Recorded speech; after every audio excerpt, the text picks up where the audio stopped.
Bonjour, ici Denis Letendre de jalinis.com en compagnie du docteur Laurence Desjardins de bereshitsanté.com. Bonjour Laurence. Bonjour Denis. Il y a déjà un bout de temps qu'on s'est parlé, Ouais. plus d'un an en fait, et donc on a pensé faire cette petite vidéo. On est au mois d'avril, le 17 avril si je ne m'abuse, et donc Exact, ouais. en pleine situation de pandémie à peu près partout à travers le monde. Et on a pensé donc préparer cette petite vidéo pour donner des conseils aux gens comment améliorer leur système immunitaire, leur immunité, parce qu'il semble qu'on n'entend pas parler partout de ce qu'on peut faire pour renforcer notre immunité et aider à combattre donc ce fléau qui sévit un peu partout. D'ailleurs, la dernière fois qu'on s'était parlé dans les vidéos précédentes qu'on a fait en 2018-2019, tu étais dans ce temps-là à Jérusalem et maintenant vous êtes relocalisé dans le sud de la France. En Et Provence, oui. en Provence, plus Juste pour exactement. le temps du confinement, oui. D'accord. Donc, avec l'intention d'y retourner éventuellement. Donc, D'abord, oui. oui. Donc, Laurence, qu'est-ce qu'on peut faire ces temps-ci pour renforcer notre immunité sans que ce soit trop compliqué, des trucs de base assez simples qu'à peu près tout le monde pourrait Ouais, faire ouais. facilement?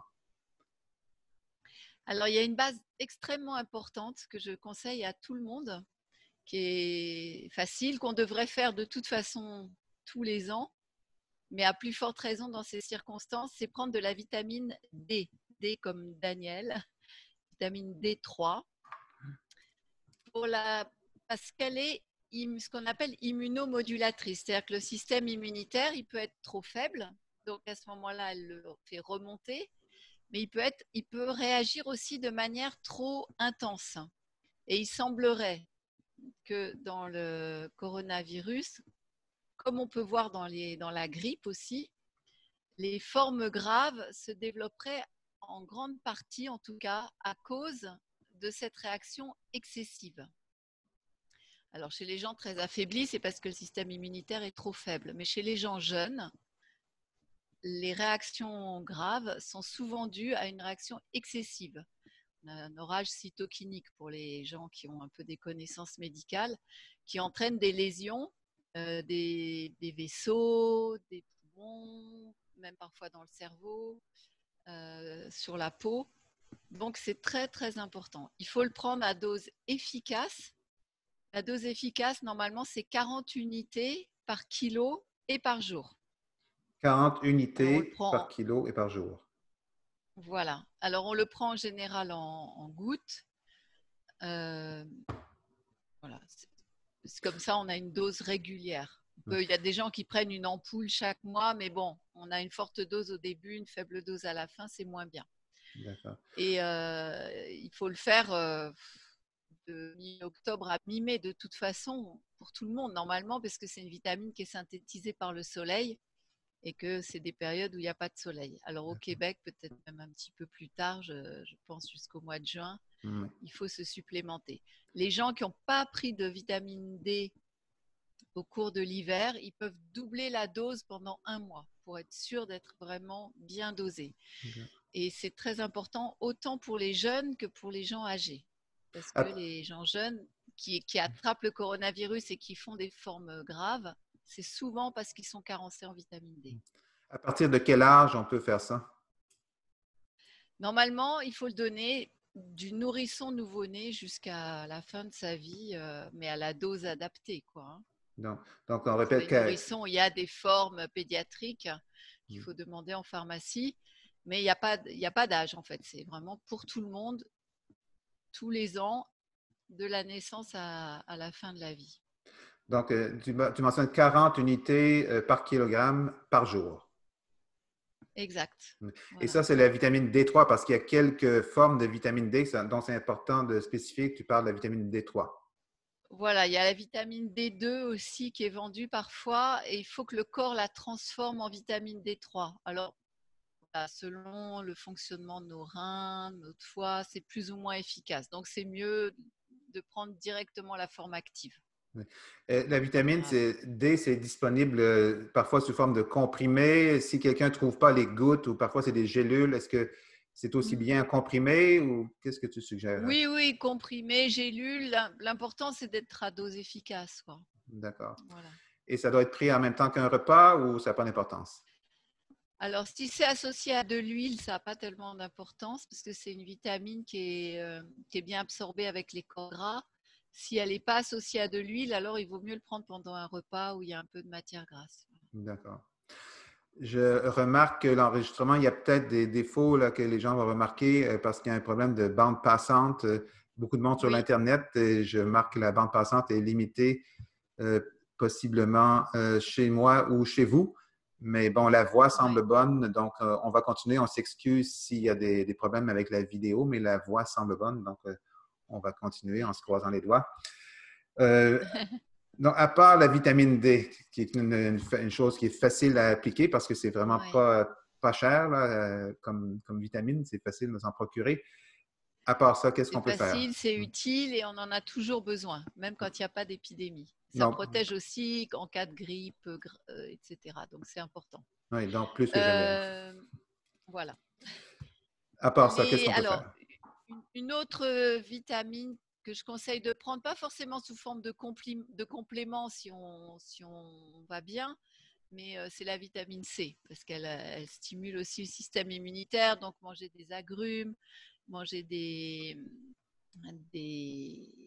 kiwis, le poivron rouge aussi cru, bien sûr, parce que Hmm. quand la vitamine C est sensible à la cuisson, donc il faut manger cru. Ça permet d'avoir déjà des apports de vitamine C qui sont corrects. Il faut en manger tous les jours, manger au moins une orange, un kiwi et un poivron, ou voilà, plusieurs quand même, pour avoir une dose efficace. Et D'accord. si on a un peu des symptômes, mal à la gorge, qu'on a un petit peu un doute sur quelque chose qui démarre, alors il vaut mieux prendre carrément en complément. On peut aller jusqu'à 2 grammes par jour. Alors là, il y a toutes les possibilités. Bon, les compléments naturels, c'est l'acérola, mais pour avoir 2 grammes de vitamine C avec de l'acérola, il faut en manger énormément, donc c'est un peu difficile.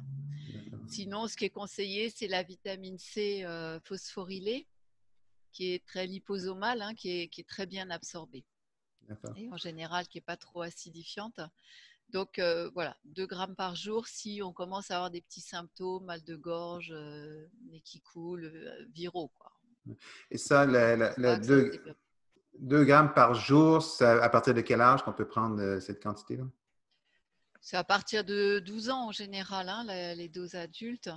OK. Avant, on peut prendre 1 gramme par jour et en dessous de 3 ans, bon, on donne des fruits. C'est pas... Bon, de toute façon, avant 3 ans, les enfants ne développent pas de... Il n'y a pas eu de forme de coronavirus. OK.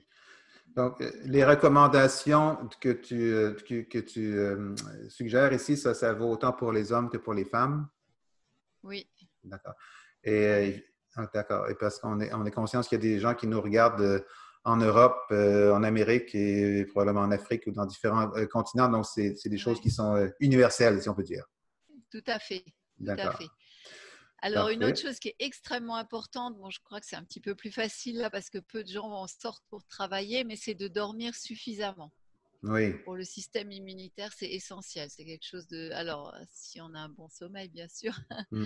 il y a des gens qui sont angoissés, qui dorment moins bien, mais voilà, dormir un nombre d'heures conséquent, au moins Oui. 8 heures en moyenne. Il y a des gens qui ont besoin de plus, d'autres moins, mais voilà, avoir son temps de sommeil, ça c'est Oui. très très important. Mon petit conseil personnel, c'est ne regardez pas les nouvelles, les actualités le soir avant de vous coucher. Pas de ce temps-ci. Exactement. Non, mais tout à fait. Ouais. Les écrans, bon, de toute façon, 1 heure avant le coucher, il faudrait éviter d'être proche d'un écran parce que Mm. ça perturbe l'endormissement, la sécrétion de mélatonine, hein, qui est une hormone qui permet de s'endormir. Oui. Et c'est vrai ce que tu dis, alors complètement, c'est angoissant de regarder les chiffres, combien il y a de cas, combien il y a de morts, Mm. combien de temps on va rester confiné avant de se coucher. Mm. Et au réveil, c'est pas bon non plus. Peut-être en début d'après-midi, on peut regarder les nouvelles et parce qu'on va faire autre chose après. Mais ça participe beaucoup à faire baisser le stress. D'accord. Donc, regardez les actualités, les nouvelles en début d'après-midi, pas le matin ni le soir. Voilà, Surtout pas avant de se c'est coucher. ce que je. Et surtout pas avant de se coucher. Voilà. Et pareil, les WhatsApp que les gens envoient avec des liens où on raconte un tas d'horreurs, on les ouvre pas le soir. Ouais. Bref, éviter tout ce qui est Ouais. négatif dans la soirée pour favoriser un Voilà, bon sommeil. scénario apocalyptique et Ouais. compagnie. Ouais. Oui, je sais qu'il y en a beaucoup de ce temps-ci. Alors, donc, bien dormir, éviter même dans tout ce qui est iPad et tout ça au lit, même si tu fais la lecture Ouais. d'un livre électronique, c'est pas une bonne idée de lire ça le soir au lit avant de se coucher. Ouais, sauf si on a moyen de baisser la luminosité, tout ça. Mais bon, voilà, c'est vrai que pour l'endormissement, c'est mieux d'éviter les écrans. D'accord. Pour bien dormir, Et d'autres ça, c'est conseils? un facteur important. Oui. Alors, pour bien dormir, oui, bon, déjà, ça, c'était des conseils importants. Après, on peut faire un petit massage qui fait en plus baisser les hormones de stress. Mhm. Donc, si on n'est pas tout seul et que quelqu'un peut nous masser, ça aide bien. On peut mettre de l'huile essentielle de lavande aussi sur le plexus solaire. Si on est tout seul, bon, bah, au moins, et ça, c'est quand même apaisant. Et c'est important parce que les hormones de stress diminuent l'efficacité du système immunitaire. Mhm. Donc, tout ce qui peut faire baisser le stress est bienvenu. Mhm. La lavande, vous connaissez bien ça dans votre coin, là. Oui, là en Provence, c'est la source première. Ouais, ouais. Donc, à part ça, le prochain conseil, donc on a vitamine D3, vitamine C, dormir, prochaine étape. Voilà, faire baisser un peu le seuil de stress, bien s'oxygéner aussi. Donc, on conseille aux gens de sortir un petit peu, de faire du sport. Enfin, ça dépend des pays, mais en général, il y a une autorisation pour sortir marcher. Je conseille vraiment de le faire sur le temps qui est dédié à ça. Et si on peut penser dans la journée aussi, parce qu'on est beaucoup du coup assis devant des écrans, enfin on s'occupe comme on peut en confinement, Oui. de se lever, de faire quelques pas et de faire des respirations profondes. Être bien oxygéné, ça participe aussi à avoir un système immunitaire qui va être plus performant, une meilleure circulation sanguine, Mhm. etc. Et puis bien sûr, bon ça c'est un petit peu mon domaine, c'est l'alimentation. Il y a des choses quand même qui fatiguent l'organisme et qui détournent le système immunitaire inutilement vers le système digestif. Donc, il y a ce qu'on appelle l'hyperleucocytose postprandiale. Alors, c'est des grands mots pour dire que après le repas, on observe, c'est physiologique, enfin, quand on fait une prise de sang, le nombre de globules blancs augmente Mhm. parce que les globules blancs, c'est un des systèmes de défense immunitaire. Et c'est comme si, quand on mange surtout des aliments cuits, le corps les reconnaît un peu comme quelque chose d'étranger. Et donc, il développe son système immunitaire et qui va se concentrer sur le système digestif. Et pendant ce temps, les armées ne sont pas disponibles pour d'autres fronts, en quelque sorte. Donc, il ne sera pas disponible sur le front du virus s'il est pris par la digestion. Alors, il y a des petits trucs pour limiter cette hyperleucocytose postprandiale. On a remarqué déjà que si on commence un repas avec des aliments végétaux crus, ça se produit moins. Les globules blancs augmentent moins. Alors, donc, on peut commencer avec des salades de crudités ou de fruits, enfin, comme on veut, mais quelque chose qui est cru. D'accord. Éviter le vinaigre de cidre en petite quantité, ça va, mais les autres vinaigres aussi sont très acidifiants et affaiblissent un peu le système immunitaire. Donc plutôt du jus de citron ou du vinaigre de cidre dans la vinaigrette des salades. Donc ça déjà c'est une bonne option. Et en plus, en mangeant des crudités, on apporte toutes sortes de vitamines, d'antioxydants, de minéraux, des fibres qui vont aussi nourrir nos bonnes bactéries dans l'intestin. Et on sait que les bactéries intestinales, elles participent pour 80% à notre système immunitaire. Mhm. Donc il faut les bichonner. Les bichonnets. Et, et voilà, bien les nourrir et les encourager à se reproduire. Donc en amenant des fibres végétales, comme les verdures, les fruits, on, on les alimente et c'est une très bonne chose. Donc ça, c'est autant de raisons de manger des crudités en entrée de tous les repas, même le petit déjeuner. On peut aussi, si on sait en faire ou si on peut s'en procurer, manger un peu des légumes lacto-fermentés. comme la choucroute, hein, qui est Oui, connue, mais oui. crue de préférence. Pareil, elle amène des fibres, elle amène aussi des probiotiques naturels, hein, des bactéries lactiques qui participent beaucoup, beaucoup au système immunitaire. Ça a été étudié, hein. Et donc c'est un moyen aussi d'améliorer ses défenses. D'ailleurs, en passant, j'invite tous ceux qui nous suivent, en fait, qui nous voient pour la première fois, à aller voir la série qu'on avait fait avec Dr Desjardins en Ouais. 2018 et 2019.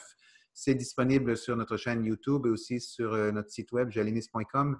Une série où on avait fait, entre autres, sur la lactofermentation, vitamine D, etc., etc. On avait fait 7 ou 8 vidéos là, qui sont toujours d'actualité. Dans certains cas, Voilà, où il y a des choses plus précises sur ce sujet. Ouais, tout à oui, fait. parce que dans le cadre de cette vidéo ici aujourd'hui, c'est quelque chose de plus court, plus général, mais pour ceux qui veulent Voilà, on n'aura approfondir, pas le oui. temps de détailler. Non, exactement. Voilà, en tout cas, c'est une très bonne chose. Donc ça, vous pouvez aller voir un petit peu comment faire ça. Et puis, il y a des choses qui vraiment fatiguent beaucoup le système immunitaire, le détournent, hein, vers le système digestif. C'est ce qui est les plats très transformés. Alors, on peut manger des aliments cuits, hein, des légumes, des céréales, etc. Mais quand il y a trop de transformation, par exemple les fritures, c'est vraiment déconseillé parce que Mm. les graisses se transforment en graisses toxiques. La charcuterie, ce qui est très gras et très salé, attention, pas trop Non. trop. Alors en plus, je vois les gens me disent, hein, actuellement, les patients qu'en période de confinement, ils se consolent un peu avec la Mais nourriture voilà, oui. et ils ont tendance à trop manger. Donc, quand vous faites vos courses, évitez de mettre dans votre caddie euh, ces choses-là. Comme ça, au moins, vous ne serez pas tenté à la maison. Ça ne veut pas Mm. dire qu'on ne peut pas manger des gourmandises ou se faire plaisir. Mais voilà, les choses comme ça, très acidifiantes, très grasses, très transformées, très salées, très sucrées, il faut éviter. Oui. Donc, le conseil, c'est manger beaucoup de crudités, beaucoup de fruits et de légumes, crus, cuits, des céréales complètes. Euh, voilà, éviter ce qui est trop raffiné, ce qui est trop salé, trop sucré. Alors, Mm. un petit carré de chocolat, on a le droit. De se faire un petit plat en sauce, on peut, mais voilà, attention, pas trop de friture, pas trop de viande. La viande fait beaucoup monter les globules blancs, hein, aussi. Donc, on peut manger un peu de produits animaux, mais pas en abuser non plus. Voilà, ça c'est une base simple et Je connais déjà la réponse à la prochaine question, mais les jus de légumes, les jus santé frais. bien sûr, alors ça potentialise, hein, puisque là, Mm. quand on fait des jus de légumes, on concentre les micronutriments, les vitamines, les antioxydants, les minéraux. C'est très bien assimilé. C'est presque un complément alimentaire complet, hein. Il n'y a Mm. pas de fibres, donc on absorbe très vite les nutriments. Et alors ça, c'est encore un cran au-dessus. Si on fait ça, voilà, se faire au moins un grand verre ou une tasse de 250 millilitres de jus par jour.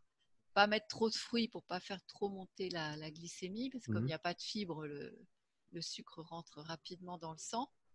Donc on peut mettre un fruit pour adoucir et puis beaucoup de légumes, des Mm. carottes, du céleri branche, du citron, ce qu'on a sous la main, de la betterave, des feuilles vertes. Est-ce que chez vous, dans le sud de la France, les gens ont commencé à jardiner? Parce qu'ici, il est trop tôt. Oui. On a eu encore du gel hier dans certaines régions du Québec, moins 10 degrés hier, au 16 avril. Chez Ah vous? oui, Ah oui, ah oui. non, alors chez nous, il fait un temps assez doux, même un peu, le printemps est un peu précoce.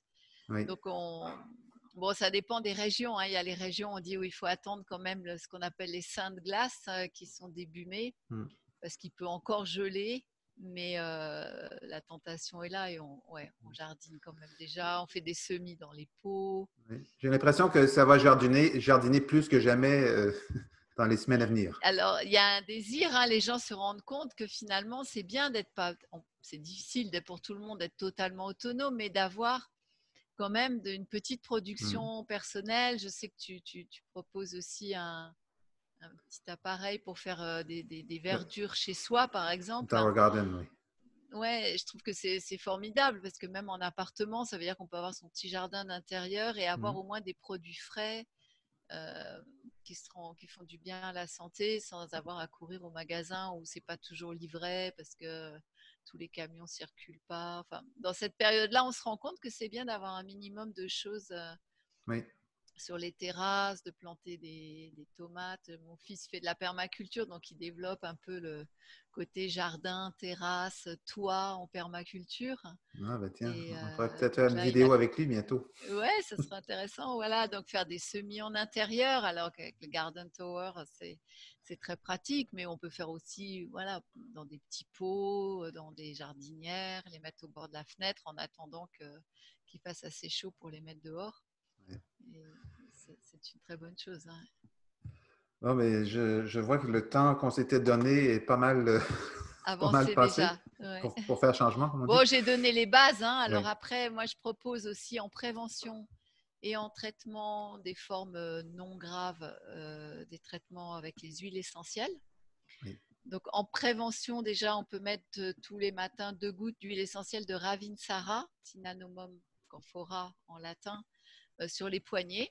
On frotte comme ça pour faire pénétrer et ça protège quand même des infections virales Oui. assez largement.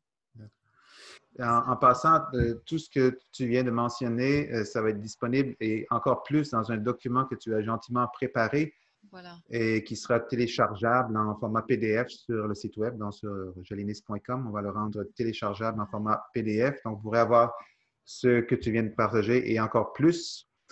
Donc, je rappelle que Dr. Laurence Desjardins est généraliste depuis plusieurs années en Ouais. pratique à Jérusalem et maintenant de retour chez vous en France, dans le sud de la France pour le temps actuel du moins. Ouais. Et que donc tu es la fondatrice aussi de bereshit-santé.com, Bereshit avec un tiret, bereshit-santé.com, c'est bien cela? Exact. Ouais. B-E-R-E-S-H-I-T, trait d'union, santé, sans accent, .com. Vous pouvez avoir plus d'informations sur, sur la pratique de Dr. Laurence Desjardins. On pourrait prendre un autre rendez-vous dans les jours, les semaines à venir pour continuer. Il y a tellement de choses à dire. Il y a tellement de monde qui a besoin d'aide, d'être Ouais. rassuré, encouragé, de Ouais. Ouais. comment renforcer l'immunité. Donc, ben, on va se laisser là-dessus. Merci beaucoup, Laurence, pour ces précieux conseils très appréciés. Je suis certain qu'il y a beaucoup de monde qui vont en profiter. Et on vous souhaite Avec une plaisir. bonne continuation et un bon week-end chez vous. Et bon jardinage aussi. C'est le moment. OK. Bonne idée. Bye bye. Au Oh, revoir. en passant, avant de vous quitter, pour être certain de ne pas manquer la prochaine, on vous invite à vous inscrire à la chaîne sur YouTube, ainsi vous serez avisé de notre prochaine vidéo. Merci, bonne santé, à bientôt. À bientôt.